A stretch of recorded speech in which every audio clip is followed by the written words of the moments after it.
मैं doctor Atul Kumar Bhatnagar, department of chemistry, SRLS government PG college Kaladera से आज के इस ई वीडियो में आपका स्वागत करता हूँ। ये आज का जो ई वीडियो है, ई लेक्चर है, ये बीएससी पार्ट सेकंड के स्टूडेंट्स के लिए बनाया जा रहा है। अल्ट्रावायलेट स्पेक्ट्रम, इसके 2 वीडियो मैं ऑलरेडी पोस्ट कर चुका हूँ, आप लोगों ने उसे देख लिया होगा। और आज का भी जो वीडियो है वो उसके कंटिन्यूएशन में है।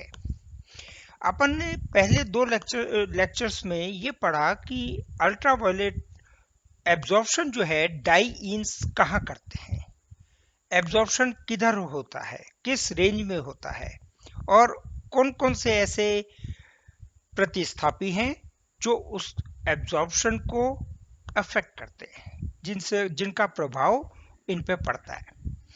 इन्हीं डाईईन्स के एब्जॉर्प्शन के लिए वुडवर्ड और फाइजर, इन्होंने एक नियम दिया था जिसे वुडवर्ड फाइजर नियम कहते हैं। और इस नियम के आधार पे डाईईन्स जो हैं उनकी अवशोषण या एब्जॉर्प्शन का कैलकुलेशन किया जाता है। पहली चीज तो यह है कि डाईईन कौन से, जैसे 1,3-ब्यूटाडाईईन, संयुग्मित डाईईन, ऐसे डाईईन जिसमें डबल बॉन्ड और एकल बॉन्ड, डबल बॉन्ड और सिंगल बॉन्ड, द्विबंध और एकल बंध, ये ऑल्टरनेट पोजीशन में होते हैं। एक डबल बॉन्ड, एक एकल bond single bond followed by double bond. ये जैसे अपन ये सूत्र ले, CH2 double bond CH, single bond CH, double bond CH2। यौगिक का नाम है 1,3-ब्यूटाडाईईन। डबल बॉन्ड और सिंगल बॉन्ड ऑल्टरनेट पोजीशन पर है। इस प्रकार के डाईईन्स को संयुग्मित डाईईन या कॉन्जुगेटेड डाईईन सिस्टम कहते हैं। यदि स्ट्रक्चर की बात करें तो 1,3-ब्यूटाडाईईन 2 प्रकार की स्ट्रक्चर्स में मिलता है, 2 प्रकार के इसके रूप मिलते हैं। पहला सिस, जिसमें दोनों CH2 बॉन्ड एक ही साइड में जुड़े हुए हैं। दूसरा ट्रांस, जिसमें चेयर की फॉर्म में दोनों डबल बॉन्ड जुड़े हुए हैं। ऐसे यौगिकों को 1,3-ब्यूटाडाईईन, इस यौगिक को 1,3-ब्यूटाडाईईन, और ऐसे यौगिकों को कॉन्जुगेटेड डाईईन। कॉन्जुगेटेड डाईईन कितने प्रकार के हैं? तो सबसे पहले तो जो कॉन्जुगेटेड डाईईन सिस्टम है वो अपने को ओपन चेन स्ट्रक्चर में मिल सकता है, विवृत श्रृंखला सूत्र। विवृत श्रृंखला सूत्र में उदाहरण यही है 1,3-ब्यूटाडाईन, सबसे पहला सबसे छोटा कॉन्जुगेटेड डाईईन का एग्जाम्पल 1,3-ब्यूटाडाईन है। इसमें ओपन चेन है, सभी कार्बन परमाणु एक श्रृंखला में जुड़े हुए हैं, double bond single bond alternate position पर है। सबसे सिंपल कॉन्जुगेटेड डाईईन का एग्जाम्पल है। इसके बाद दूसरा है समवलयाकार संयुग्मित या homo annular conjugated double bond system. Homo annular conjugated system क्या हुआ कि ये एक रिंग है और दोनों डबल बॉन्ड उसी रिंग में है, ऑल्टरनेट पोजीशन पर हैं। डबल बॉन्ड, ये सिंगल बॉन्ड और डबल बॉन्ड, अपन इसको ये कहें कि ये डबल बॉन्ड, ये सिंगल बॉन्ड और ये डबल बॉन्ड, एक ही रिंग है। ये दूसरा एग्जाम्पल है जिसमें 2 रिंग आपस में जुड़ी हुई हैं और इन दोनों रिंग में से एक रिंग में double bond, single bond, double bond या कॉन्जुगेटेड डाईईन का सिस्टम उपस्थित है। ऐसे यौगिकों को, ऐसे कंपाउंड्स को या ऐसे सिस्टम को homo annular conjugated double bond system या समवलयाकार संयुग्मित द्विबंध के नाम से जाना जाता है। तीसरा प्रकार है विषम वलयाकार, हेट्रो एनुलर। उसमें क्लियर है, होमो एनुलर मीन्स सेम, इसमें हेट्रो का मतलब अलग अलग, अलग अलग का मतलब कि 2 रिंग हैं अपने पास, 2 वलय हैं और डबल बॉन्ड अलग अलग रिंग में है, इसमें इस रिंग वाली रिंग में है और दूसरा डबल बॉन्ड यहाँ है, और ये दोनों डबल बॉन्ड एक सिंगल बॉन्ड से सेपरेटेड है। तो इस प्रकार के सिस्टम को अपन विषम वलयाकार संयुग्मित द्विबंध या hetero annular conjugated double bond system कहते हैं। ये दूसरा एग्जाम्पल है। इस दूसरे एग्जाम्पल में डबल बॉन्ड इस कार्बन परमाणुओं के मध्य है, ये सिंगल बॉन्ड आ गया, फिर डबल बॉन्ड आ गया। एक तीसरा सिस्टम इस प्रकार का भी हो सकता है कि डबल बॉन्ड, ये सिंगल बॉन्ड और ये डबल बॉन्ड, लेकिन दोनों डबल बॉन्ड इन तीनों कंपाउंड्स में अलग अलग रिंग में है। हेट्रो मींस अलग अलग। इसके अलावा अपने नेक्स्ट कंपाउंड देखें तो बाह्य चक्रीय और अंतः चक्रीय, एक्सोसाइक्लिक और एंडोसाइक्लिक कॉन्जुगेटेड डबल बॉन्ड्स। बाह्य चक्रीय का मतलब बिल्कुल क्लियर, जो रिंग से बाहर हो। अंतः चक्रीय का मतलब जो रिंग के अंदर हो। तो इसका एग्जाम्पल क्या ले सकते हैं, ये वाला कंपाउंड। इस कंपाउंड में ये डबल बॉन्ड रिंग के अंदर है, वलय के अंदर है, लेकिन ये वाला डबल बॉन्ड ये रिंग के बाहर है।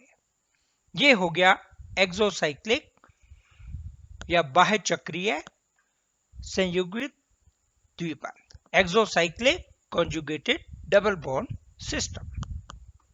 दूसरी अपन बात करें, ये दो रिंग है।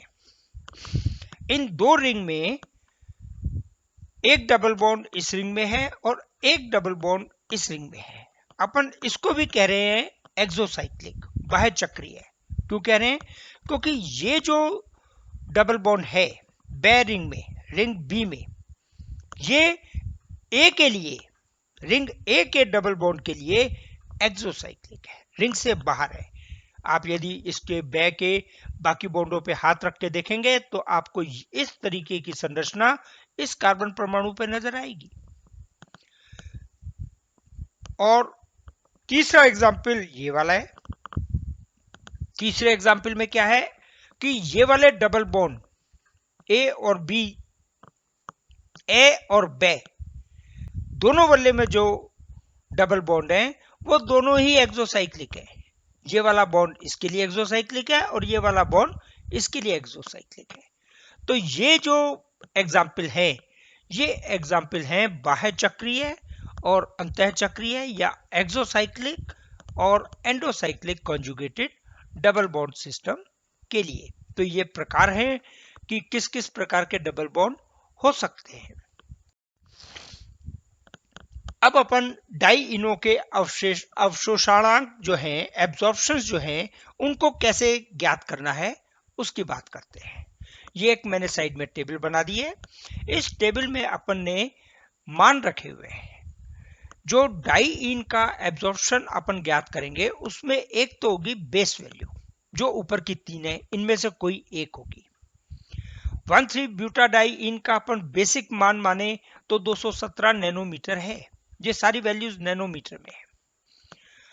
समचक्रीय डाई इन अपन ने अभी पढ़ा, समचक्रीय और विषम चक्रीय। यदि डबल बॉन्ड एक ही वलय में है तो अपन कहेंगे समचक्रीय। तो जो समचक्रीय डाई इन है उनके लिए मान आएगा 253 नैनोमीटर। और यदि डबल बॉन्ड अलग अलग वलय में है, विषम चक्रीय डाई इनों में है, तो मान अपन रखेंगे 214 नैनोमीटर। इसके बाद में उसके साथ ग्रुप जुड़ेंगे। अपन ने पहले भी पढ़ा कि यदि कोई ग्रुप जुड़ता है तो उसकी एब्जॉर्प्शन में फर्क पड़ेगा। कितना फर्क पड़ेगा वो अपन गणना करेंगे, लेकिन प्रतिस्थापी के जुड़ने से या किसी समूह के प्रतिस्थापन से, सब्स्टिट्यूशन से, उस कंपाउंड में जो लैम्डा मैक्स की वैल्यू है, तरंग दैर्ध्य की अधिकतम मान की वैल्यू है, उसमें वृद्धि या कमी दोनों हो सकती है। अपन ये ले, यदि कोई डबल बॉन्ड इस प्रकार का है कि उससे कॉन्जुगेशन एक्सटेंड हो रहा है, बढ़ रहा है, कॉन्जुगेशन या संयुग्मन का विस्तार हो रहा है, तो प्रत्येक ऐसे बंध के लिए अपन 30 नैनोमीटर का मान जोड़ेंगे। यदि एल्काडाइइन में कोई एल्किल समूह जुड़ रहा है, एल्काइल ग्रुप जुड़ रहा है, तो पर एल्काइल ग्रुप अपन +5 नैनोमीटर जोड़ेंगे। तीसरा है वलय अवशेष। वलय अवशेष क्या है अभी अपन एग्जाम्पल के साथ पढ़ेंगे। यदि डबल बॉन्ड के साथ कोई जो 2 बॉन्ड जुड़े हुए हैं वो कहलाते हैं वलय अवशेष, और प्रत्येक वलय अवशेष के लिए जो अपने को मान जोड़ना है वो +5 नैनोमीटर का जोड़ना है। एक है बाह्य चक्रीय द्विबंध। यदि द्विबंध बाह्य चक्रीय है, तो अभी अपन ने एग्जाम्पल पढ़ा, 3 एग्जाम्पल पढ़े, इस प्रकार की कोई व्यवस्था है तो प्रत्येक बाह्य चक्रीय द्विबंध के लिए अपने को +5 नैनोमीटर का मान जोड़ना है। अब इन कार्बन कार्बन की विभिन्न परिस्थितियों के अलावा ऐसा भी हो सकता है कोई OR ग्रुप जुड़ा हुआ हो, तो +6 नैनोमीटर जोड़ेंगे। कोई SR समूह जुड़ा हुआ है, सल्फर और उसके साथ एल्काइल ग्रुप, तो अपन +30 नैनोमीटर जोड़ेंगे। कोई O एसीटेट ग्रुप जुड़ा हुआ है तो उसके लिए मान में अपन कोई परिवर्तन नहीं करेंगे। कोई डाइअमीन ग्रुप जुड़ा हुआ है NR2, तो अपन +60 नैनोमीटर का एडिशन करेंगे। मान लो कोई क्लोरीन या ब्रोमीन का समूह जुड़ा हुआ है, तो पर समूह अपन एक समूह के लिए अपन प्रत्येक समूह के लिए अपन +5 का मान जोड़ेंगे। अब अपन उदाहरण लेते हैं। पहला उदाहरण, ये कंपाउंड लिया है, इसमें 2 वल्ले आपस में जुड़े हुए हैं और इन 2 वल्ले में ये एक डबल बॉन्ड है एक वल्ले में, ये डबल बॉन्ड है दूसरे वल्ले में, और ये दोनों वल्ले एक सिंगल बॉन्ड से जुड़े हुए हैं। तो double bond, single bond, double bond, अपना 1,3-ब्यूटाडाइन का स्ट्रक्चर बन गया। तो 1,3-ब्यूटाडाइन का स्ट्रक्चर बनने के बाद में सबसे पहले तो अपन मूल मान जोड़ेंगे। अब ये दोनों डबल बॉन्ड चूंकि अलग अलग वल्यों में है, तो अपन इसे विषम चक्रीय संयुग्मित डाइइन का मान जोड़ेंगे। वो क्या है? ये विषम चक्रीय डाइनों का मान 214 नैनोमीटर, ये अपन ने 214 नैनोमीटर जोड़ दिया। इसके बाद में नेक्स्ट अपन देखेंगे कि जो डबल बॉन्ड है, ये डबल बॉन्ड, उसके साथ कितने आगे बॉन्ड जुड़े हुए हैं। ये जो बॉन्ड जुड़े हुए हैं, जो अपन ने लाल इंक से प्रेजेंट किए हुए हैं, ये वाला, ये वाला, ये वाला और ये वाला, तो 4 ऐसे डबल बॉन्ड हैं जो वलय का अवशेष बता रहे हैं। तो प्रत्येक वलय अवशेष के लिए अपन ने कितना मान लिया है? 5। तो 4 × 5 ये हो गया 20 नैनोमीटर, और इसके अंदर कोई समूह नहीं जुड़ा हुआ जिसका मान जोड़ा जाए। तो इसका टोटल मान जो हो गया, कुल लैम्डा एक्स मैक्स का जो मान आया, अधिकतम तरंग दैर्ध्य का जो मान आया, वो 234 आया, 234 नैनोमीटर। तो इस कंपाउंड का ये जो यौगिक है, ये यौगिक जो अपना लैम्डा मैक्स का अधिकतम अवशोषण जो शो करेगा यूवी स्पेक्ट्रा में, वो 234 नैनोमीटर पर प्रदर्शित करेगा। इसके बाद अपन दूसरा कंपाउंड लेते हैं, दूसरा उदाहरण लेते हैं। अब अपन इसका सेकेंड एग्जाम्पल ले रहे हैं। दूसरा उदाहरण का कंपाउंड है ये वाला, जिसमें अपने पास 3 वल्ले हैं और तीनों वल्ले में से बीच वाली अवल्य जो है उसमें एक कॉन्जुगेटेड डाइइन सिस्टम उपस्थित है। अर्थात अपन ये कह सकते हैं कि ये समचक्रीय डाइइन का सिस्टम इसमें मौजूद है। वल्य ए में दूसरी रिंग है, उसके पास में एडजेसेंट जो रिंग है साथ वाली, उसमें एक डबल बॉन्ड है और एक तीसरी रिंग है जिसमें कुछ नहीं है। तो ये अपना मूल मान जो अपन रखेंगे उसमें सबसे पहले संयुग्मित डाइईन का मान अपन रखेंगे, समचक्रीय संयुग्मित डाइईन, जिसका मान है 253 नैनोमीटर। ये 253 नैनोमीटर अपना मूल मान हो गया। इस मूल मान के बाद में अपन इसके अंदर जोड़ेंगे विस्तार करने वाले बंध।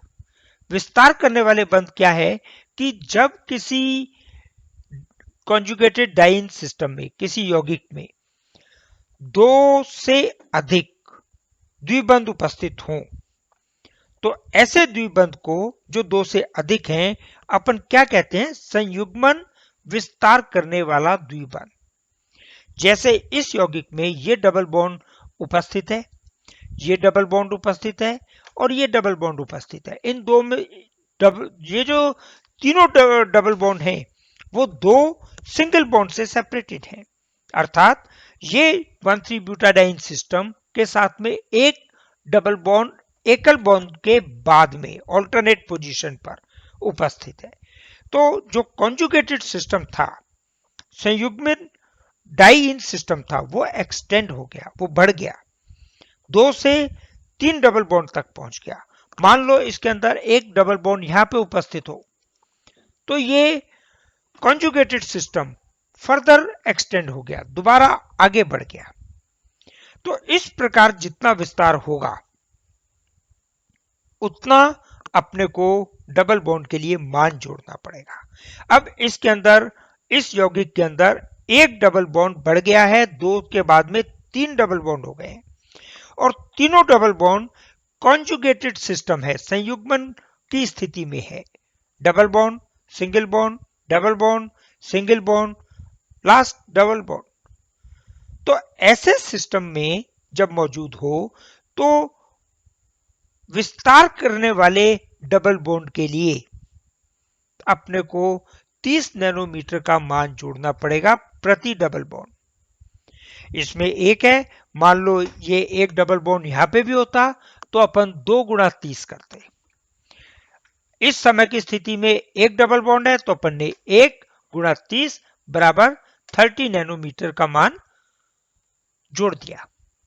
अब इन डबल बॉन्ड में जो ये डबल बॉन्ड, ये डबल बॉन्ड, ये डबल बॉन्ड, इनके साथ में कौन से वलय अवशेष जुड़े हुए हैं, तो इसके साथ में ये जुड़ा हुआ है पहला वलय अवशेष, ये जुड़ा हुआ है दूसरा वलय अवशेष, इस डबल बॉन्ड के साथ में ये वलय अवशेष जुड़ा हुआ है तीसरा वलय अवशेष, ये चौथा वलय अवशेष और एक वलय अवशेष इधर है। तो कुल 5 वलय अवशेष इस यौगिक में कॉन्जुगेटेड सिस्टम के साथ में डबल बॉन्ड के साथ में जुड़े हुए हैं। प्रत्येक वलय अवशेष के लिए अपने को कितना मान जोड़ना है, +5। तो 5 गुणा 5 बराबर +25 नैनोमीटर, ये मान अपन इसके अंदर जोड़ेंगे।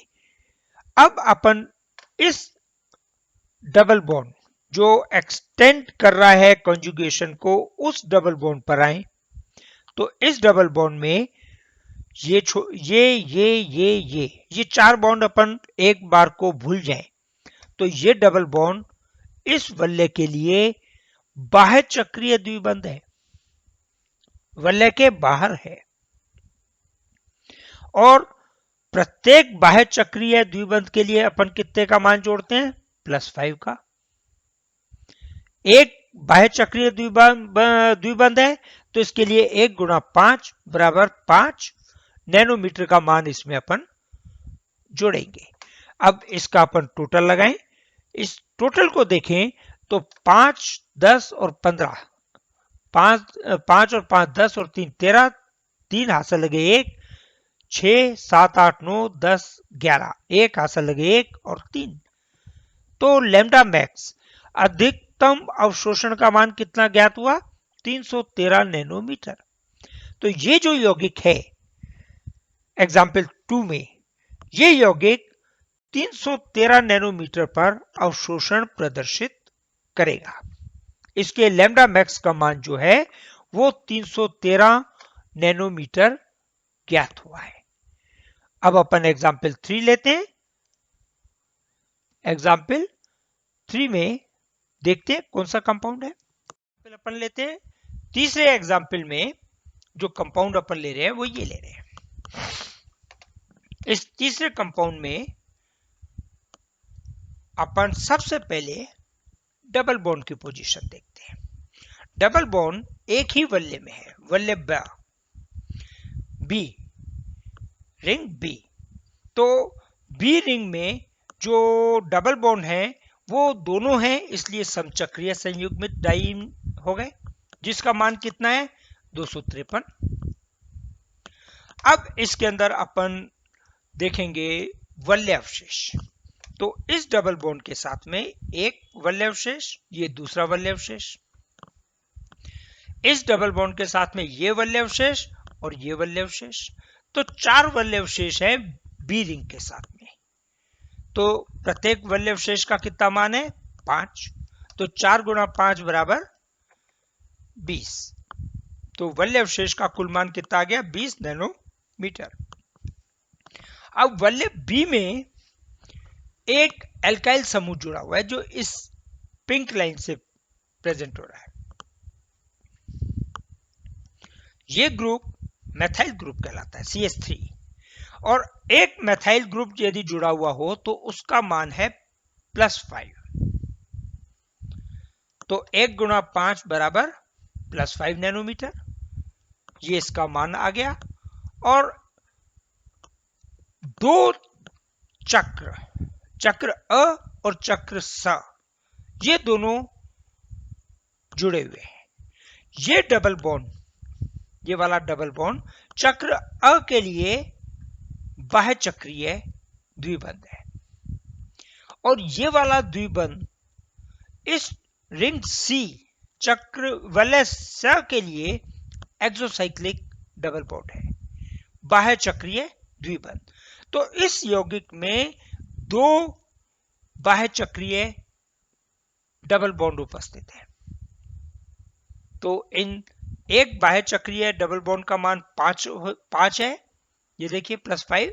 तो 2 का हो गया 10 नैनोमीटर।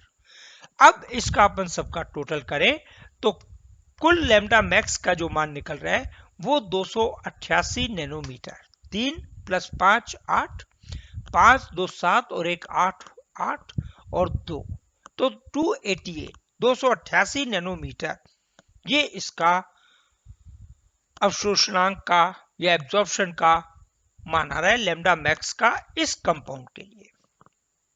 ये प्रोसीजर है, किसी भी कंपाउंड का आपको दे सकता है एग्जाम में, कोई भी एक कंपाउंड, उसमें आपको गणना करनी पड़ेगी, सब चीजों के मान जोड़ने पड़ेंगे।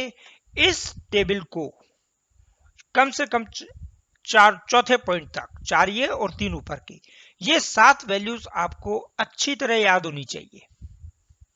और ये वैल्यू आपकी ऑप्शनल है कि कंपाउंड में कभी पूछे कभी नहीं पूछे, वैसे बहुत ज्यादा टेढ़ी वो नहीं है, 3-4 वैल्यूज है। आपको ये टेबल याद होनी चाहिए। आपसे जो कंपाउंड पूछे जाते हैं वो इसमें कोई भी ग्रुप लगा सकते हैं। जैसे यहाँ पे मान लो OR ग्रुप लगा दे, Cl ग्रुप लगा दे, तो Cl +5 हो जाएगा, आपका यही एब्जॉर्प्शन रहेगा।